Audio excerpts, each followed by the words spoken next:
LIC पे बच्चों के साथ जिंदगी के साथ भी नारा था, जिंदगी के साथ भी जिंदगी के बाद भी। अरे भैया तुमने तो जिंदगी रहते हमें सड़क पे ला दिया। ये LIC से हमारा सवाल है, ये पूछना कि किस हक से आपने गरीबों का पैसा अडानी की गोद में दिया। आप कौन होते थे लोगों की जमा पूंजी को उसकी गोद में डालने वाले?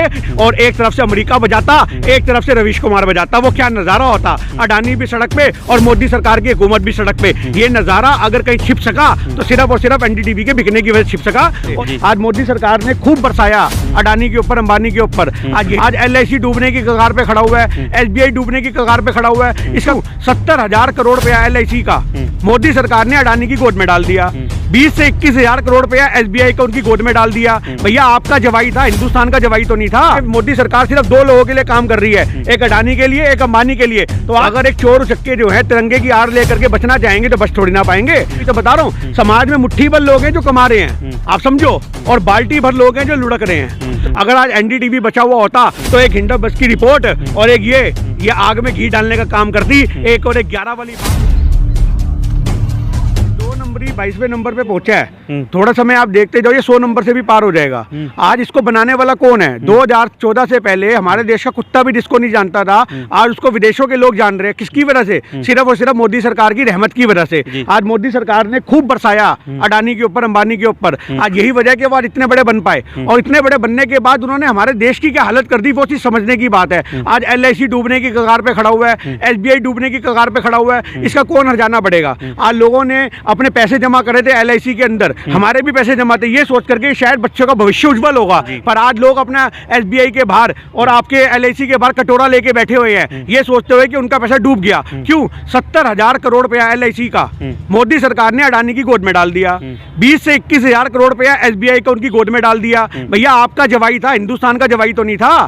क्यों उसके ऊपर इतनी रहमत करी कि गरीब लोगों को मार दिया आप लोगों ने? तो आज सही पाने की बात है कि हिंदुस्तान के जो भांडे बिक रहे हैं, आज जो ये SBI का आपको रूप देखने को मिल रहा है, और आज जो आपको ये देखने को मिल रहा है कि हमारी LIC में पैसा जमा जो है वो जब्त होने वाला है, ये सिर्फ किसकी वजह से? अडानी की वजह से। और ये तो बहुत शुक्रिया है कि हम उस अमेरिकी बंदे का रिपोर्ट का स्वागत करते हैं जिसकी वजह से हिंदुस्तान के लोगों को सच रूबरू हो पाया। क्योंकि हमारी नेशनल मीडिया तो हिंदू मुसलमान इस प्रकार उलझी हुई है कि उनको देश के तमाम मुद्दों से कोई मतलब ही नहीं है। और आज भी आप देखो नेशनल मीडिया सोई हुई है। तो ये सोचने की बात है कि हमारे देश के हालात का जिम्मेदार कौन है, मोदी सरकार या अडानी ग्रुप? सर, देखने की बात यह है कि 2014 के बाद एक उद्योगपति विश्व में नंबर 2 पर आ गया, ठीक है, और फिर अचानक से नीचे चला गया। इसे कैसे देखते हैं? सरकारों का भी कोई रोल है क्या इसमें? सरकारों ने ही बनाया है और सरकारों ने ही गिराया है। आपको ये भी बता दूं, देखिए हुकूमत किसी की सक्की नहीं होती। लोग कहते हैं कि पुलिस वालों की ना दोस्ती अच्छी ना दुश्मनी अच्छी, तो ऐसी राजनीतिक लोगों की ना दोस्ती अच्छी ना दुश्मनी अच्छी। अडानी को भी एक मोहरा बनाया गया, मोदी सरकार ने इतना बड़ा जरूर बनाया अडानी को, पर आज उसको गिराने में मोदी सरकार का भी पूरा दायित्व है। क्यों?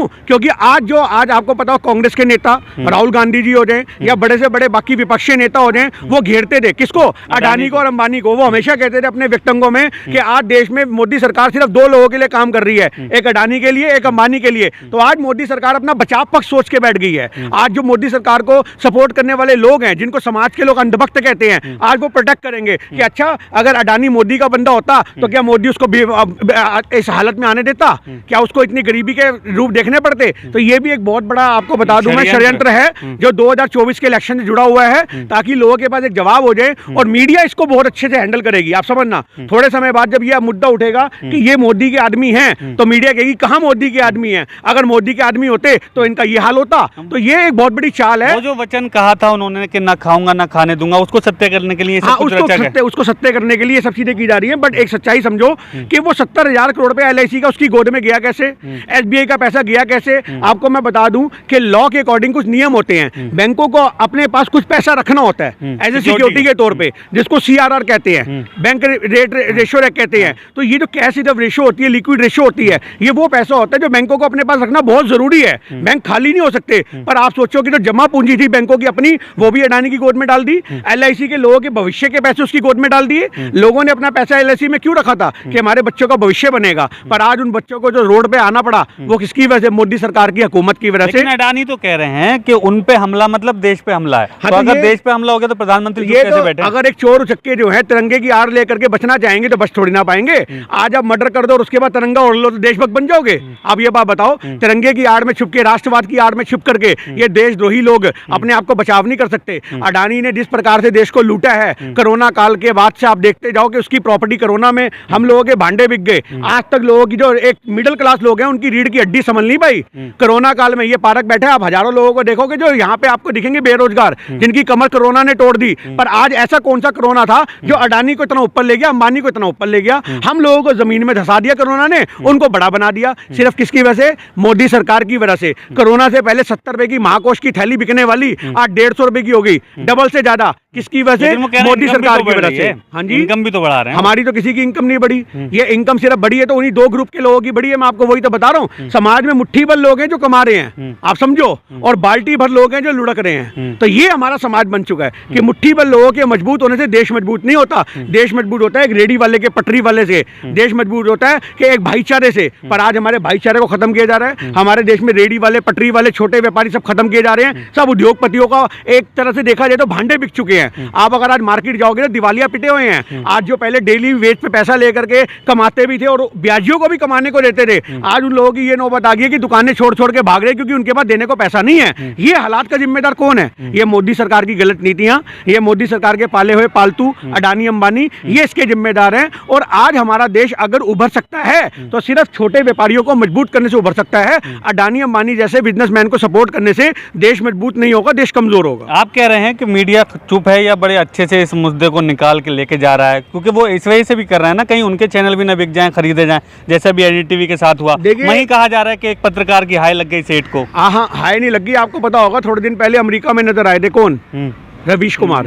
वो इसी सिलसिले में गए थे। अच्छा। जो आपकी हिंडसबर्ग की रिपोर्ट थी उसी सिलसिले में वो अमेरिका गए थे और इनको पता था कि रवीश कुमार उनके साथ मिल करके ऐसा खुलासा करेगा एनडीटीवी पे कि इनके भांडे बिकने में कोई कसर नहीं बचेगी, इसलिए इन्होंने एनडीटीवी को खरीद लिया। आप समझो कि एनडीटीवी खरीदने के बावजूद भी हिंडसबर्ग की रिपोर्ट ने इनको जमीन पे लाके खड़ा कर दिया। मैं कहता हूं कि अगर रवीश कुमार का चैनल बचा हुआ होता, अगर आज एनडीटीवी बचा हुआ होता तो एक हिंडसबर्ग की रिपोर्ट और एक ये आग में घी डालने का काम करती, एक और एक 11 वाली बात होती और एक तरफ से अमेरिका बजाता, एक तरफ से रवीश कुमार बजाता। वो क्या नजारा होता? अडानी भी सड़क पे और मोदी सरकार की हुकूमत भी सड़क पे। ये नजारा अगर कहीं छिप सका तो सिर्फ और सिर्फ एनडीटीवी के बिकने की वजह से छिप सका और ये बहुत जल्दी होगा। आप ये मत सोचो। आप जैसे लोगों ने आवाज उठानी शुरू कर दी है, छोटे छोटे पत्रकारों ने आवाज उठानी शुरू कर दी है, समाज में लोगों ने अपनी छोटी छोटी वीडियो बना करके अडानी को कवर करना शुरू कर दिया है। जो लोग आज तक चुप्पी साध के बैठे थे आज जी सद के बोल रहे हैं। तो ये आपको देखने में मिलेगा कि 2023 के एंड तक ही अडानी अंबानी जैसे लोग बहुत पीछे नजर आएंगे, बहुत बैकफुट पे नजर आएंगे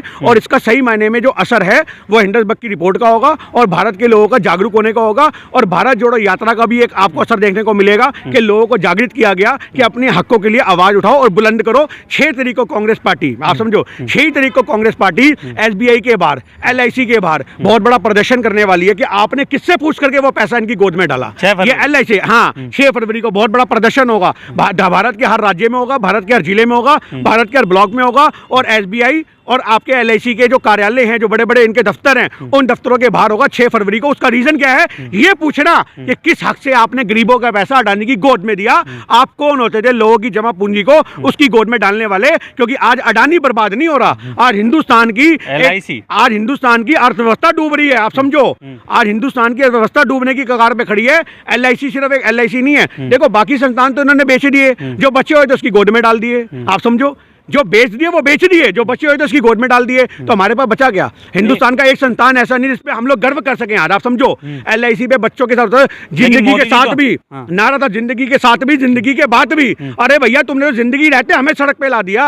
ये एलआईसी से हमारा सवाल है। आप तो कहते हैं जिंदगी के साथ भी, जिंदगी के बाद भी। अरे जिंदगी तो बात की बाद में खत्म होगी, जो पहले खत्म कर दी तुमने हमारी, उसका जवाब कौन देगा? ये जवाब मांगने हम 6 फरवरी को जा रहे हैं एलआईसी के डायरेक्टर से कि क्या पूछ करके आपने वो पैसा अडानी की गोद में डाला। एक लास्ट सवाल है आपसे मेरा कि कहा जा रहा था कि मोदी सरकार ने पिछले कुछ दिनों में या कहो कि 8 साल में कुछ ऐसा नहीं किया। एक कड़ी थी जिसपे वो कह दिया करते थे कि अडानी तो मजबूत लगातार हो रहे हैं, वहीं देश जो है तरक्की कर रहा है क्योंकि उद्योगपति तरक्की कर रहे हैं। अब वो कड़ी भी टूट गई, इसे कैसे देखते हैं? देखिए उद्योगपति तरक्की करें तब जब छोटे व्यापारी तरक्की करें। मैं बार बार बोलता हूं आपको एक ही बात, हमारे देश की रीढ़ की हड्डी बड़े बड़े उद्योगपति नहीं है, हमारे देश की रीढ़ की हड्डी छोटे व्यापारी हैं। आज छोटे व्यापारी मजबूत होंगे तो अपने आप स्मॉल स्केल इंडस्ट्री जितनी मजबूत होगी, लार्ज स्केल अपने आप प्रमोट होगी। पर आज हमारे देश के अंदर लार्ज स्केल इंडस्ट्रीज को प्रमोट किया जा रहा है, स्मॉल स्केल इंडस्ट्री को खत्म किया जा रहा है। एक बड़ी मछली समुद्र में जब आती है तो वो छोटी छोटी सारी मछलियों को खा जाती है और अकेली बादशाह बन के रह रहती है। जंगल में अकेला राजा जब रह रहता है तो वो भी छोटे छोटे जानवरों को खाने की सोचता है। तो आज यही हमारे देश में होने लगा है कि छोटे छोटे व्यापारियों को ये लोग निगल गए।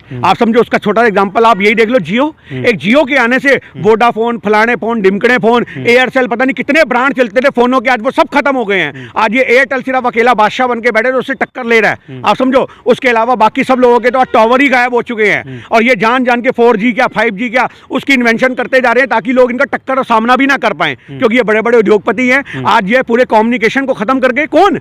आपकी अंबानी साहब। तो आज आप छोड़ो, सारी बात छोड़ो, कहते हैं कि एक बिल्ली भी ना अपना घर छोड़ के वार करती है। आप समझना इस बात को। आज एक शैतान भी अपना घर छोड़ के वार करता है। इस अंबानी ने तो अपने भाई को निकल लिया, अनिल अंबानी को 42,000 करोड़ रुपए का उसको घाटा झेलना पड़ा। किसकी वजह से? सिर्फ इस जियो की वजह से, क्योंकि उसकी रिलायंस की सिम चलती थी। लोगों को नॉलेज ना हो तो बता दूं, जो रिलायंस के कनेक्शन थे वो अनिल अंबानी के थे और इसने जियो लॉन्च करी और अपने भाई को खत्म कर दिया। 42,000 करोड़ रुपए के कर्जे में है अनिल अंबानी। उसके भांडे बिकवाने वाला कौन? उसका सगा भाई मुकेश अंबानी। आप समझो, जब इन उद्योगपतियों की बात आती है तो एक छोटी सी संस्था हिंडनबर्ग जो मतलब इतना बड़ा खुलासा कर देती है और कुछ लोग उसमें हैं, बहुत बड़ा ऑर्गेनाइजेशन भी नहीं है। वहीं भारत में एक से एक बड़ा चैनल, एक सबसे तेज कहने वाले खुद को, वो इन मुद्दों पे खामोश रहते हैं और एक जरा सी रिपोर्ट इन पे बनाने को तैयार नहीं है। भाई इसे कैसे देखते?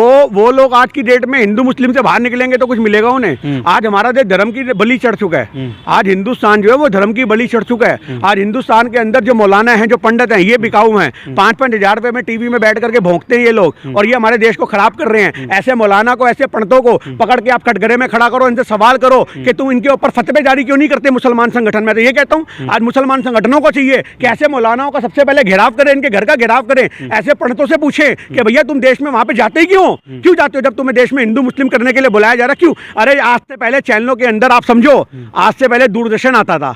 आप समझो, तो उस जैसे चैनलों में कौन बैठता था? बड़े बड़े इकोनॉमिस्ट, अर्थशास्त्री बैठ करके, बुद्धिजीवी बैठते थे, वो रिसर्चे करते थे, वो देश के हालात बयान करते थे। आज देश के हालातों से किसी को मतलब नहीं है। आज हिंदू की आज हिंदू और मुसलमान, इससे कोई मतलब नहीं है। अरे ये वो लोग हैं जो मौलाना नहीं है, ये वो लोग हैं जो पंडित नहीं है। आप समझो इस बात को। ये सिर्फ उनका चोला ओढ़ करके देश को बर्बाद कर रहे हैं। ये इशारों पे काम करने वाले लोग हैं। और ये जब हम लोग टारगेट करते हैं, या समाज के बहुत सारे बड़े वर्ग के लोग इनको टारगेट करते हैं, जब इनको Z+ सिक्योरिटी मिल जाती है, मतलब देश में नफरत घोलने वाले को Z+ सिक्योरिटी मिलेगी और सच्चाई की आवाज उठाने वाले को तलवार मिलेगी। ये हमारे देश का रूप बन चुका है।